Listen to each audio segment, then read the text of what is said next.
Olá! No encontro de hoje, nós vamos discorrer sobre o projeto de coreologia de Laban.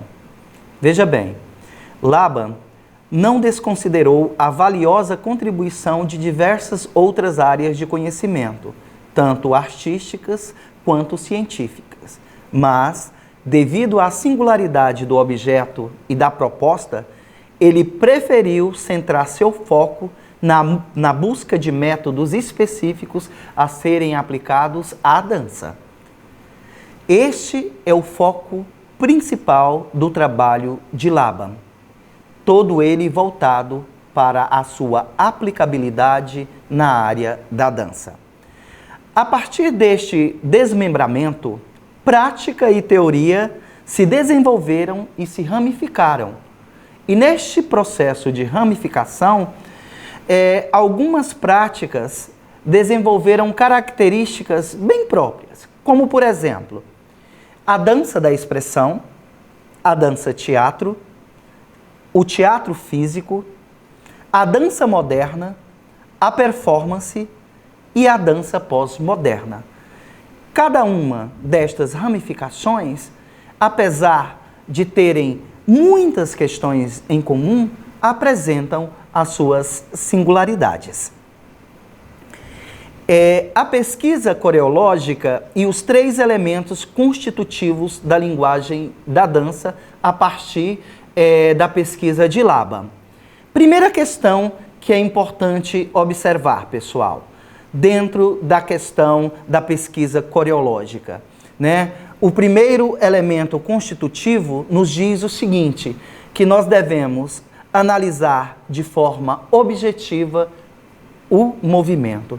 Então, essa análise objetiva do movimento vai fazer com que nós tenhamos condições de ter uma melhor intencionalidade, né, para que esse movimento cumpra o seu papel de levar uma mensagem a um determinado público.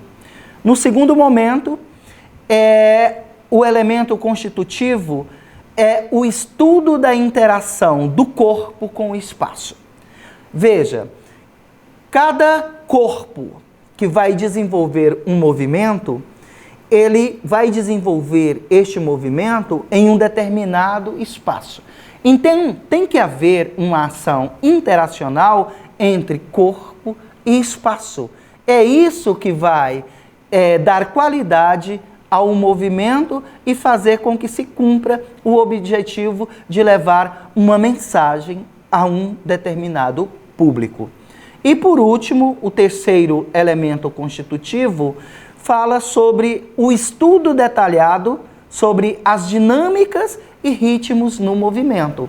Então, ao analisar o movimento e perceber que tem que haver uma interação do corpo com o espaço para que esse movimento atinja a intencionalidade, nós vamos estudar as diferentes possibilidades de ritmos e dar dinâmica ao movimento, para que nós tenhamos os melhores movimentos, os movimentos mais adequados para aquela determinada proposta. No caso dos estudos teóricos, a coreologia ela se ramificou em 3 estudos diferentes. Nós estamos estudando aqui, de forma mais precisa, os estudos coreológicos, como nós já vimos no encontro anterior, que nos diz, né, que esses estudos coreológicos são voltados para um estudo acadêmico da dança enquanto manifestação artística de uma prática teatral, dentro de todas aquelas ramificações, que vai do teatro físico, a dança-teatro, entre outras. Mas, além dos estudos coreológicos, nós temos também, dentro dos estudos teóricos, outras ramificações. Um exemplo é a etnocoreologia, que é o estudo da dança em suas particularidades étnicas. É perceber o movimento da dança com a sua especificidade dentro de cada civilização, dentro de cada civilização, dentro de cada etnia. Então, cada etnia traz a sua força, a sua vibração, a sua forma diferenciada de colocar este movimento em prática. Uma outra ramificação é a arqueocoreologia, que é uma pesquisa sobre a recuperação das danças perdidas. Como nós somos sabedores, muitas danças primitivas e de várias civilizações, elas se perderam ao longo do processo histórico por falta de registros palpáveis. Então, uma das ramificações dos estudos teóricos da coreologia é fazer este resgate por meio de uma pesquisa que vai recuperar estas danças perdidas. Então, para entendermos melhor a sistematização deste estudo, deste método defendido por Laban, nós vamos trabalhar a partir da perspectiva dos sujeitos, né, que compõem esta ação. Em primeiro lugar, vamos pensar no performer, né? No corpo que vai movimentar, que vai desenvolver a ação. Ao performer, a perspectiva se dá por meio de quê? A sensação que ele vai repassar ao público, a intenção do movimento é muito importante, o sentimento dado a cada movimento, a experiência fenomenal, né?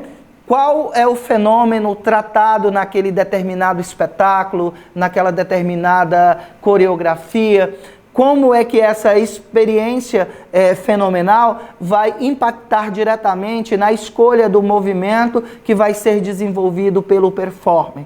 É esta relação.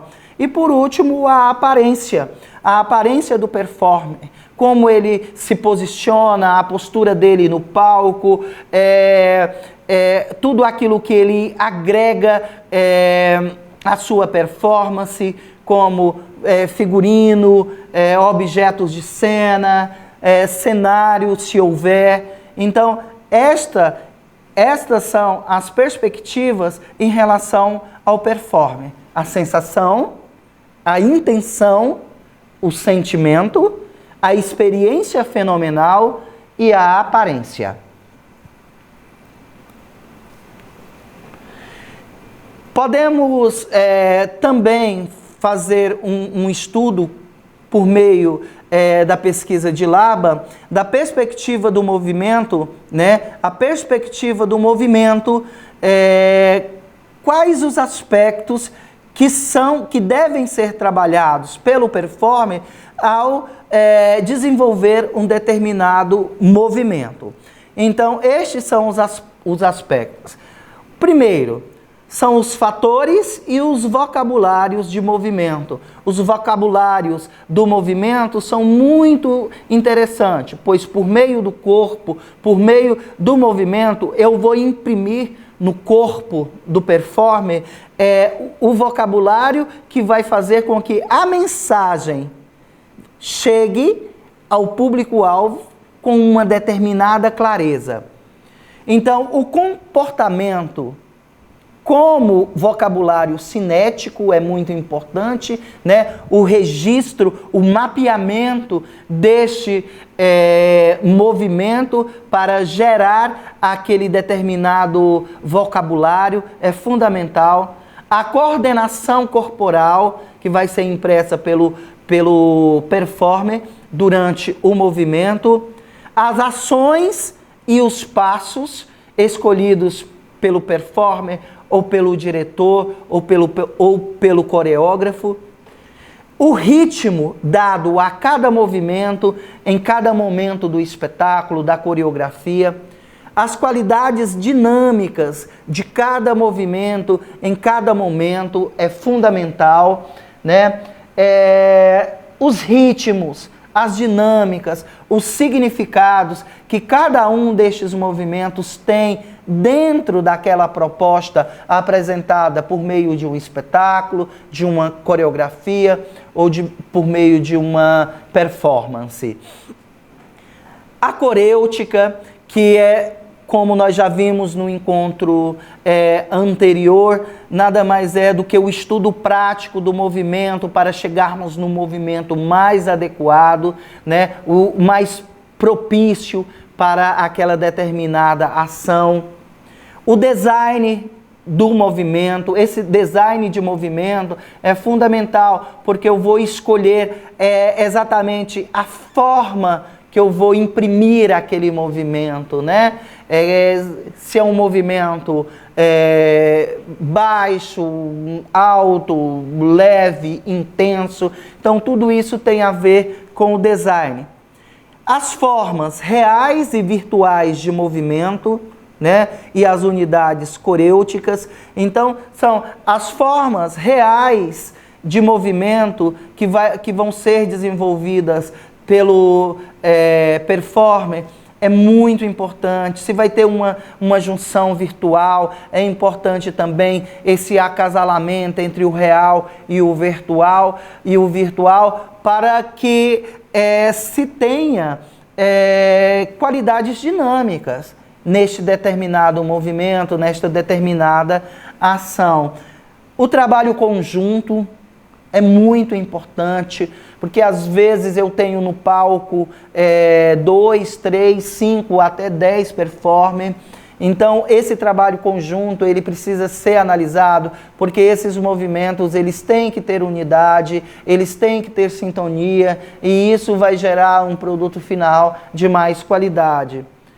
A estruturação de material cinético, né, como nós vamos estruturar todos estes movimentos no início, no meio, no fim, a relação com o espaço, com os objetos de cena que estão sendo utilizados naquele determinado movimento, daquela determinada ação, é fundamental. E os mecanismos e formas de manipulação deste movimento pelo performer, que tem que ter uma consciência corporal muito grande, né, para trabalhar da melhor forma possível o movimento, a respiração, a intenção, que vai dar esse contorno final ao movimento. E ao termo essa perspectiva do movimento, nós temos também que ter uma perspectiva de conexão entre o movimento e o som. O som da dança, que vai ser escolhido para respaldar aquele espetáculo, aquela ação, é fundamental, porque tem que haver uma sintonia perfeita entre o movimento do performer e o som, a trilha escolhida por ele para o desenvolvimento da coreografia, ou seja, do espetáculo. Então, esta conexão entre movimento e som é que vai gerar um produto final de qualidade. E também precisamos fazer uma conexão entre a perspectiva do movimento com o espaço. Que espaço é esse? Qual é o lugar da performance? Onde essa performance acontece? É num palco de teatro italiano? É num palco de arena, semi-arena? Onde é esse lugar? É no meio da rua? É num espaço não convencional? Então, os ajustes do movimento ao espaço é de fundamental importância para a qualidade final da proposta de trabalho. E por isso é interessante que haja a transformação desse espaço para uma melhor adequação do movimento e uma melhor qualidade do produto final. Bom, depois de analisarmos estas perspectivas, que inclui o performer, o movimento, a conexão entre o movimento e o som, o movimento, o espaço, nós temos que entender que são estas perspectivas que vão dar qualidade à intencionalidade da ação e gerar um produto final que tenha uma qualidade real.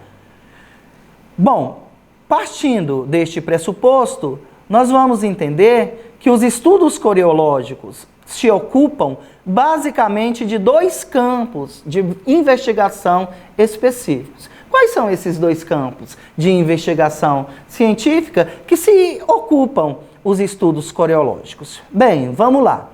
Primeiro, é aquele que coloca a dança no campo da performance teatral. Então, a primeira questão é essa: a dança no campo da performance teatral.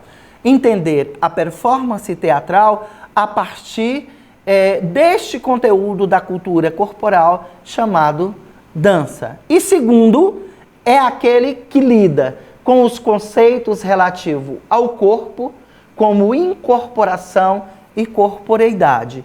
É entender, então, os conceitos relativos ao corpo. Que corpo é este que dança? Né?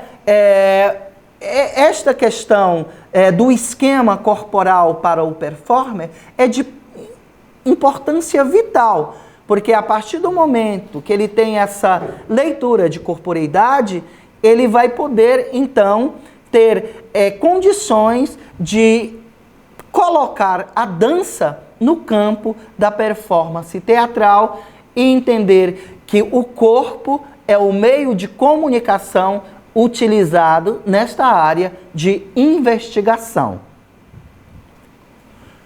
Bom, o foco dos estudos coreológicos diz respeito à articulação das interconexões relacionadas à criação, à performance e à recepção, juntamente com os processos interrelacionados ligados à impressão, à intenção e à interpretação.